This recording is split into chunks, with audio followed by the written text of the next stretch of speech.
Back in late 2020, we started having a drink now and then, even with family around.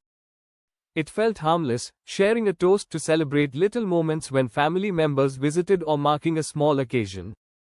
It was just our way of enjoying together and relaxing in good company. So, there I was, sharing drinks with my parents and, without a second thought, in front of kids in the family, including my own and my siblings' children. It felt natural, just a part of the family atmosphere. But over time, I started noticing something that made me stop and think. Kids are observant.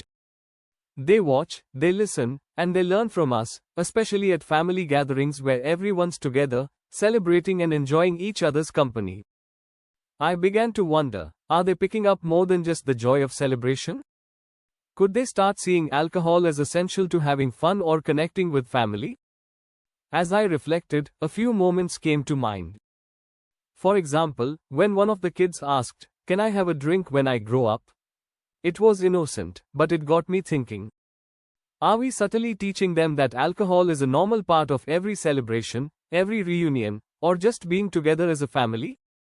These small acts, while they seem insignificant, may be planting seeds in their minds that grow over time. In my childhood, things were different. I don't remember a single instance where adults consumed alcohol in front of kids, nor was there any open discussion about it. It wasn't that anyone was hiding anything, it was more about setting boundaries and making sure that alcohol didn't become a visible part of everyday life, especially not something associated with family time or celebrations. Looking back, I can see that this approach wasn't about secrecy, it was a way of not promoting it, of not normalizing it in our young minds. Back then, celebrations were centered around food, music, laughter, and stories that didn't need alcohol to enhance the joy. The gatherings still felt vibrant and exciting, and as kids, we didn't even question the absence of alcohol. It was understood that certain things were reserved for adults, and even then, it wasn't an ever-present part of every gathering. It helped us grow up without seeing alcohol as a necessary ingredient for fun or bonding. Fast forward to today, and things feel a lot different.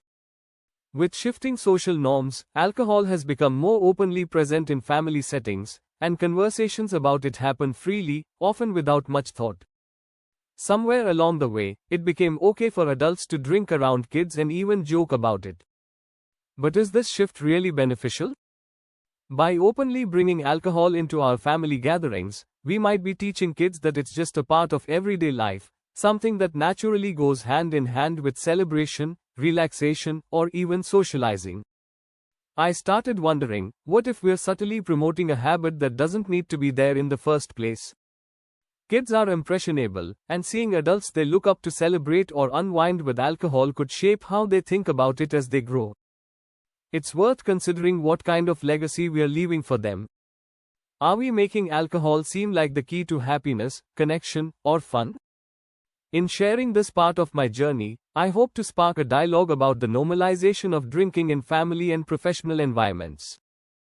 It's essential to recognize when something that starts as a social activity transforms into a routine that no longer serves us. So, as we continue to explore these questions, let's reflect on what we are teaching the next generation.